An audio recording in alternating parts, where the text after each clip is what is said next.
श्रीराम जय जय राम। नाम हा परमात्म्याकडे जाण्याचा राजमार्ग। सर्व साधनात श्रेष्ठ साधन नामस्मरणच आहे, पण त्याचे महत्त्व कळत नाही। ते कळायला खरोखर भगवत कृपाच पाहिजे। आपल्या शरीरात मुख्य जसे हृदय आणि बाकीचे अवयव गौण आहेत, तसे परमार्थात मुख्य साधन नामस्मरण हे आहे आणि दुसरी साधने गौण आहेत। नाम हे मंगलात मंगल आणि अत्यंत पवित्र आहे। आपले जीवन देवाच्या हाती आहे आणि देव नामाच्या स्वाधीन आहे, हे पक्के लक्षात ठेवा।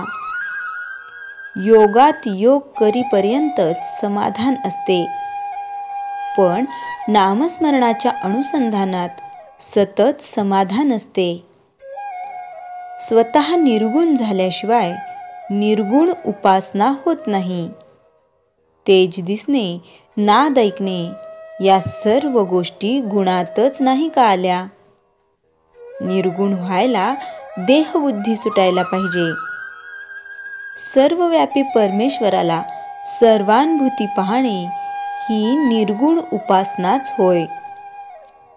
योग नामस्मरणाला पोषक तितकाच करावा, केवळ त्यालाच प्राधान्य देऊ नये। योग नामस्मरणाला पोषक आहे, पण नामस्मरण योगाच्या पलीकडे आहे, म्हणून नामस्मरणात योग येतो, योगात नामस्मरण येत नाही। सर्व साधनांचा अंत नामस्मरणात आहे। नामाचे साधन हे जलद गाडीप्रमाणे आहे।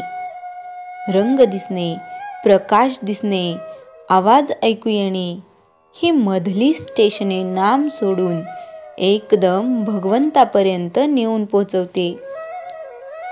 इतर साधनांनी लवकर साधल्यासारखे वाटेल, पण ते तात्पुरते असते। नामाने थोडा उशीर लागेल, पण जे साधेल ते कायमचे साधेल, कारण नामाने मुळापासून सुधारणा होते।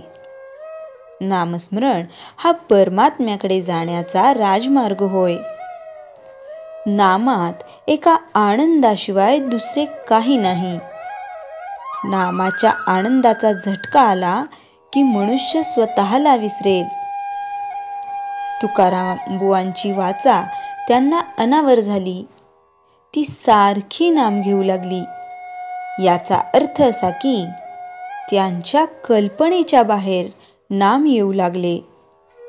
गाडी उताराला लागली की जशी अतिवेगात येते आणि आवरत नाही, तसे हे आहे।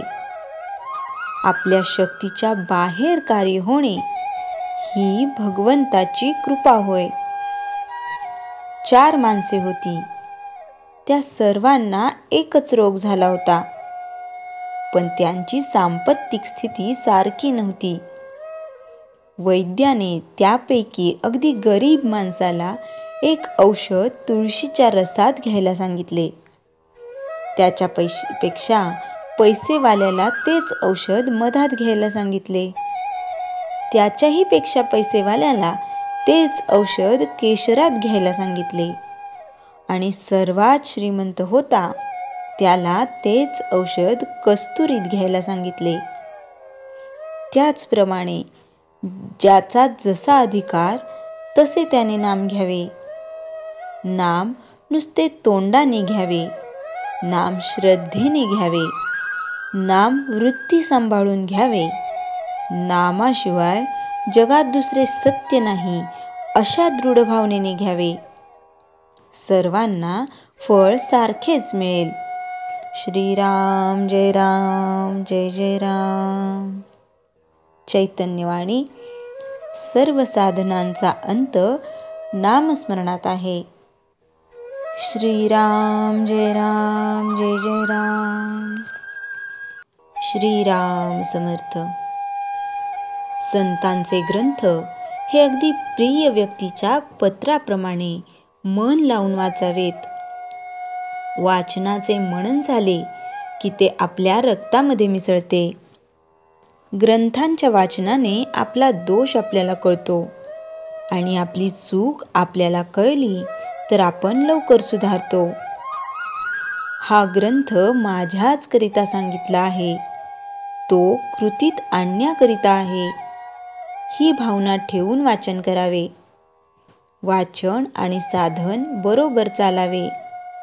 मग वाचकाला खरा अर्थ कळतो आणि आनंद होतो. वेदांत हा आचरणात आणल्याशिवाय त्याचा उपयोग नाही. हितकारक गोष्ट आचरणात आणलीच पाहिजे. आचरणात आणले नाही तर त्या वाचनाचा काय उपयोग? त्याने खरे साधन बाजूलाच राहते आणि त्या वाचनाचाच अभिमान वाटतो. श्रीराम जय राम जय जय राम. जयाच्या जनी जन्मनामार्थ झाला, जयाने सदा वासनामात केला. जयाच्या मुखी सर्वदा नाम कीर्ती, नमस्कार तया ब्रह्मचैतन्यमूर्ती. श्रीराम जय राम जय जय राम.